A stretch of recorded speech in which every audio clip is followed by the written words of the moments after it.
Brooklyn Borough President Eric Adams announced earlier today that he looks to expand the already existing Operation Safe Shopper here in Sunset Park, looking to work with local businesses here, looking to install more of these in the neighborhood. We're going to find you, we're going to photo you, we're going to identify you, arrest you, and we're going to prosecute you. You will be held accountable.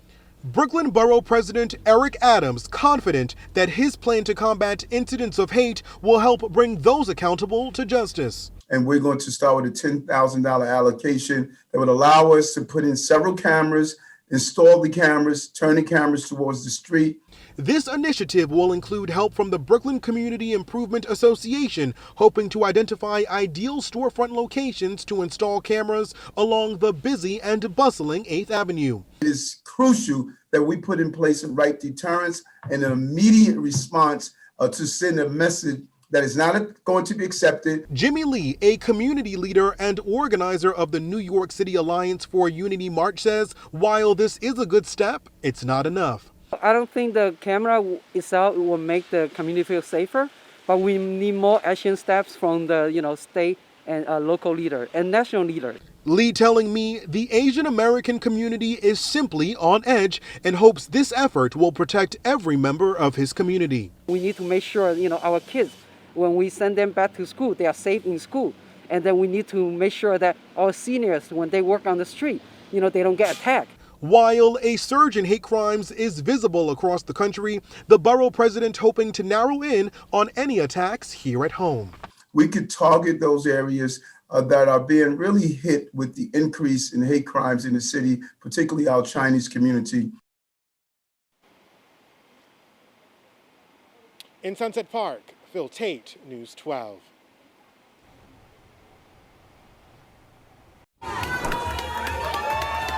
Rodney Davis came back to St. Vincent's Medical Center today to the sound of cheers.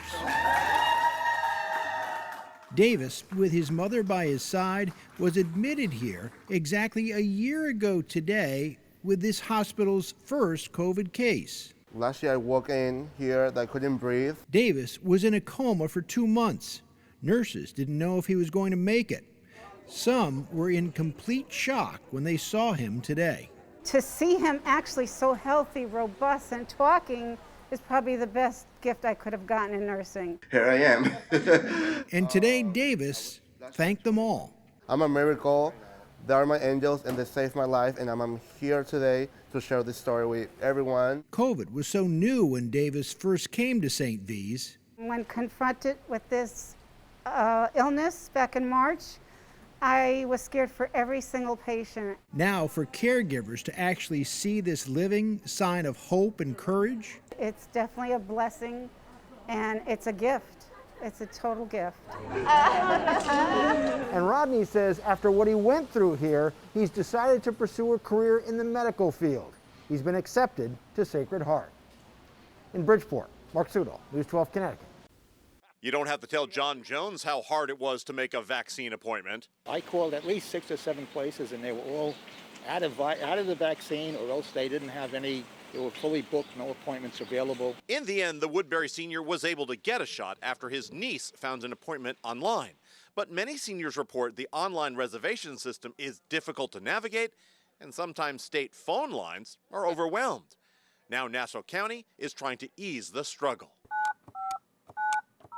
You have reached the Nassau County Senior Vaccine Call Center. Nassau starting its own dedicated call center today to help seniors with coronavirus questions and booking vaccine appointments. According to state data, 14.4% of Long Islanders have been fully vaccinated. Many of those are seniors, but doctors say it's not enough and are encouraging all seniors to get an appointment. We're seeing that the people who are getting the sickest are the people who have the least reserve, and those tend to be senior citizens. The Nassau County Senior Coronavirus Hotline is being run through the Department of Social Services here in Uniondale, and officials say they'll be able to answer calls in multiple languages.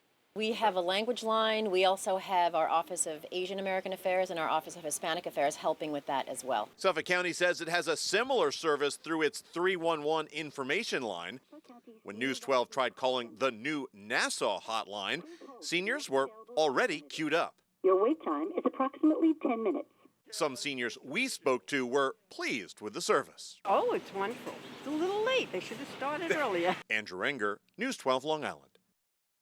All right, here's that number for Nassau County seniors to call for vaccine help. You see it there on your screen, 516-227-9590. That hotline, we're told, is staffed 7 days a week from 9 a.m. to 4:45 p.m. Suffolk residents can call 311 for help as well. There are deserving dogs hoping to find their forever homes at Last Chance Animal Rescue. Meet Sawyer.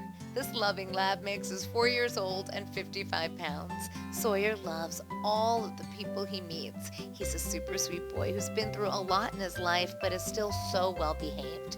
He's housebroken and crate trained. He's currently in leash training and would love a family willing to work with him to foster, or better yet, adopt him. This is Daisy. She's the sweetest lab mix who adores people. She's 9 years old, but still very playful and loves her toys. She's also house and crate trained. Daisy is a great companion. She loves her walks, car rides, and belly scratches. She would be best in a home with adults or older children, or home a lot because she loves company. Treats are a bonus. And introducing Maybelline. She's a 5-year-old, 45-pound terrier boxer mix. She's sweet and timid at first, but quickly relaxes and is eager for affection. She's house and crate trained and would do best in a home with older children. She's okay with other dogs as long as she's allowed a slow introduction. Maybelline loves playing with her toys and running around outside.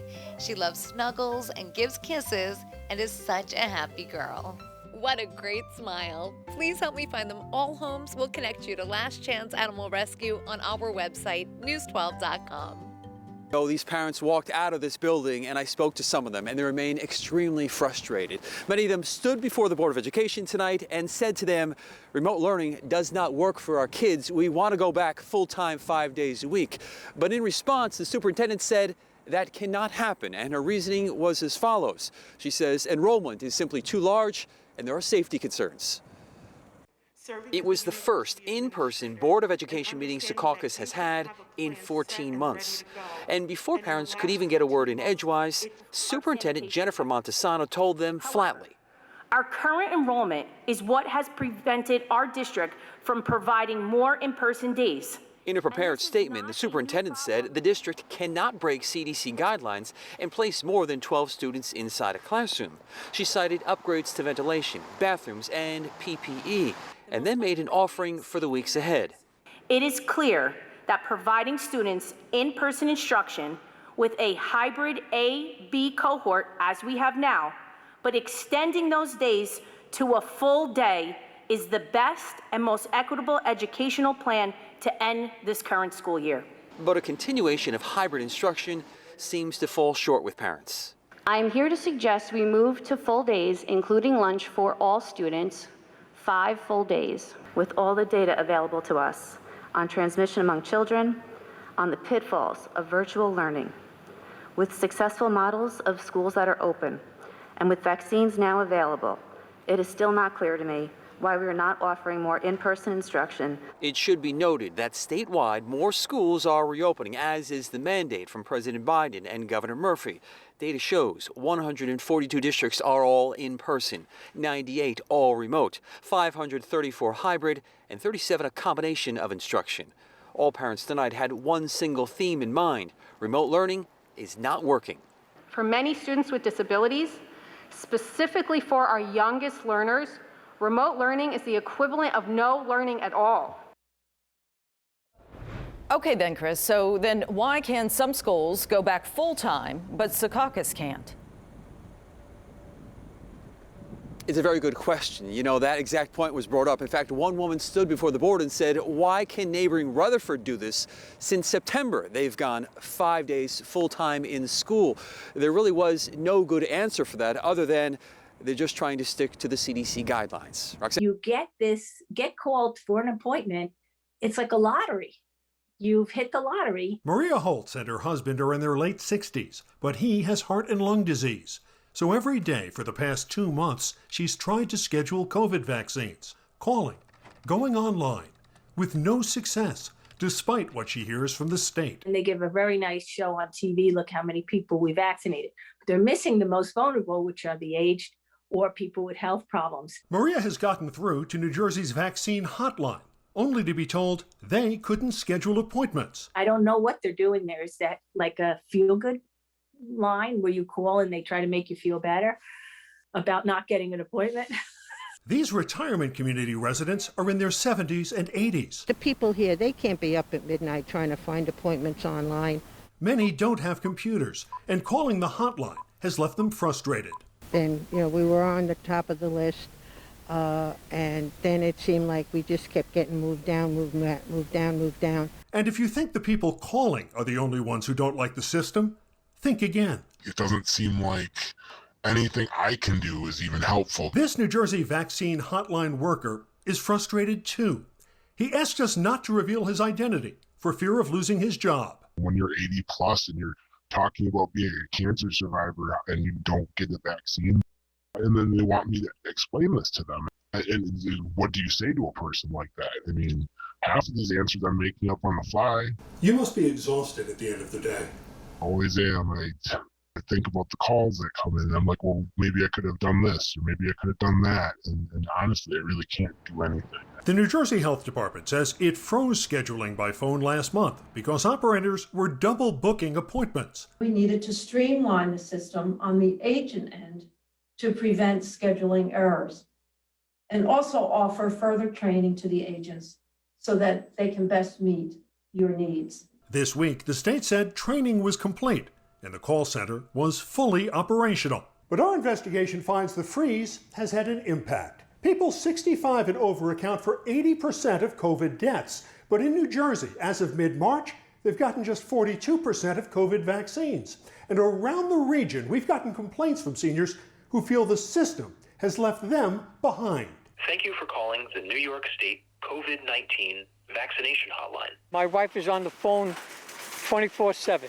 Constantly trying. In New York, people could make vaccine appointments by phone all along, but many gave up after enduring hours on hold. I just called a couple of times. I was put on hold, and then I tried a couple more times. I couldn't get through that day. Tried a couple of times, a couple of days after, couldn't get through. Others were given appointments hundreds of miles from home. Vaccines only work if you can get them. And if the system itself is putting up roadblocks, preventing people from actually making an appointment, then in effect, they're not being prioritized. Connecticut also offers vaccine appointments by phone, and there were early reports there of people waiting for hours too. But that state let callers leave their numbers and get called back. That and strict age limits seem to do the trick. In Connecticut, 71% of vaccines have gone into the arms of people over 65.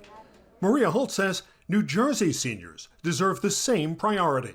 They need to have a center set up so that people can call in, and it can't be just a telephone number so you could talk to somebody. We don't need psychoanalysis. We really need people who can go in and schedule those appointments. Walt Kane, News 12. And Walt Kane joins us now here in the studio. Walt, we heard the New Jersey Health Commissioner say just this week that the state hotline is back making appointments at full capacity. What have you found? Is that true? Well, Kurt, we decided to test that out, and we did it with the cooperation of someone who was recently approved for the vaccine. I tried to make an appointment online, and in a matter of seconds, I could have booked an appointment for Saturday at a location 15 minutes away. My producer tried to book using the hotline. After 23 minutes on hold, she was offered an appointment next month at a location 90 minutes away. So, yes, the hotline works, but people who depend on it could still be at a disadvantage if our unscientific poll seems to be any indication, Kurt. Walt Kane, thank you. Bronxite Guadalupe Pita runs Emilio's Bakery in a bustling area right off of Jerome Avenue. At least it was, until the pandemic hit last spring. We serve like 8 schools and they closed. So that's when we had to start laying off employees, and we had to close for a couple of weeks. After briefly shutting down, Pita and her family reopened the bakery, working 90 hours a week, trying to stay afloat and support the community. That's one of those type of businesses that are the heart of a community. They were able to rehire their employees in December when they received a $10,000 grant from the nonprofit LISC NYC, who donated over $1 million to minority and underrepresented small businesses during the pandemic. We were also able to get back on track with the rent. We were very, very happy because without the grant, I think we would have had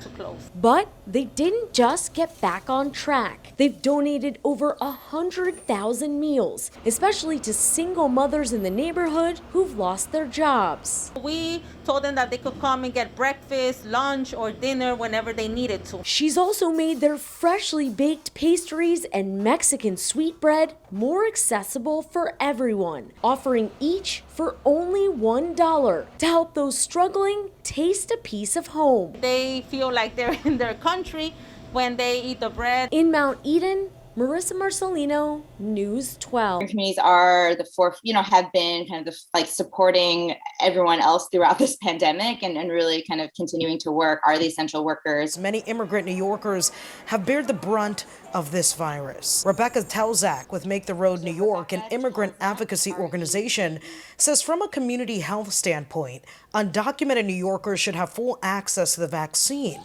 but says there are some hurdles. For anyone who's eligible for the vaccine based on employment, one of the state's criteria is proof of employment, which for immigrant communities is extremely hard to get for many who work under the table, who are scared to go to their employer and ask for a letter.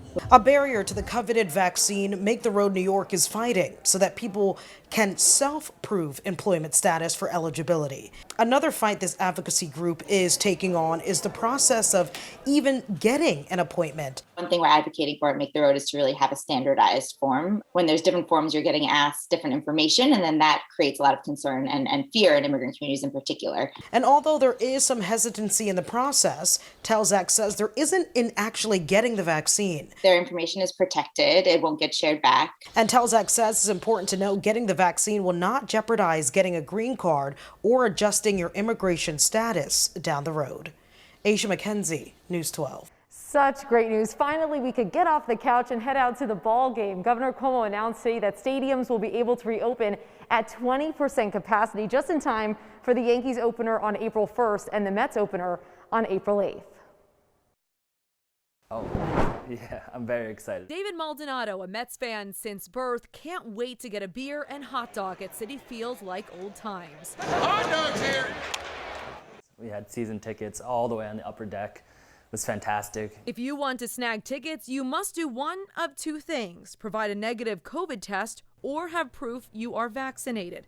According to the Yankees and Mets websites, seats will be sold in pods, with clusters ranging from 1 to 6 seats, each pod separated by at least 6 feet. It's the easiest way to make everyone safe is just to max capacity and make sure everyone tests negative. There's always risks involved with going outside, but I think if you do it in this respect, strategically, everything will be fine. The state tested the waters on live sporting events in January, allowing people who tested negative for COVID to the Buffalo Bills playoff games. It worked extraordinarily well. We started with 10%. It was a great demonstration. We're now going to move forward. Governor Cuomo says after the game, they will contact Trace and see if there was any major spread. Ford whacks one in the air to left. Jason Presley back to the warning track at the wall. It's out of here! And I think you're going to see the capacity increase and the testing requirements decrease as we get more evidence. But we want to start safe and smart. And that's not all. Indoor sports venues that can fit 1,500 or more people will be able to operate at 10% capacity, and outdoor sports venues and performing arts events that can fit 2,500 or more people will be able to operate at 20%. But again, if you want to attend these events, you will either have to show proof of vaccination or a negative COVID test. For News 12, I'm Samantha Crawford. After legally immigrating to the U.S. and building a life in Larchmont, Arietta Kachkini and Edward Beshe are essentially undocumented. It's painful, it's hurtful, it's not fair. And words cannot express the frustration and uncertainty it's causing. I'm sorry. It's just that. The couple from Albania is being told to self-deport by April 20th after a mix-up with their passports has invalidated their U.S. visas. The legal nightmare started when Kachkini tried to switch jobs in December of 2020. Practically, we had fallen out of status. Their visas, which were approved through the end of this year, actually expired last April when their foreign passports expired. Although renewed before the expiration date, their attempts to rectify the situation denied last month. All the work, all the hard, all the sacrifices, all the time and energy and money. The couple would have to leave the country for up to 10 years before legally re-entering, which would uproot their 2 American-born children and destroy the successful business they've built. The business that we created will die. It would result in the layoff of 5 employees. There must be someone who can help us. There must be someone who listens to honest and hardworking people. Time is not on their side. The American dream is slipping away. The couple reached out to their Congressman Jamal Bowman. His office tells us their casework team is looking into this issue and working to help the couple extend their visas. Nadia Galindo, News 12. Remarkable story about the power of goodwill and of strangers helping strangers in a time of need. Now, we reported the story of this horrific attack of an 83-year-old woman named Nancy Toe. She was a grandmother who was violently attacked near the Westchester Mall in White Plains back on March 9th. Now, police say a homeless man spit in her face, and then punched her so hard that she hit the ground. Now, Good Samaritan named David Sanford and his friends in Bronxville, well, they learned of the attack on News 12, and they knew that they wanted to help. So they set up a GoFundMe page to raise some money for Nancy's medical care. Sanford says it's important that we raise awareness about incidents like this, and most importantly, stop the hate. When I heard of this story, it was just too much. This violence and discrimination against Asians has got to stop. We're at an inflection point in our society now. And the daughter of the victim left a message on the GoFundMe page that reads, "You are all so gracious to think of my mom in this difficult time. I hope you know that Mom and I appreciate it to heal what was broken." Now, Sanford says that he and his friends hope to raise about $10,000, but they exceeded that in just a couple of hours. He says his goal is to keep this account going for as long as people want to donate.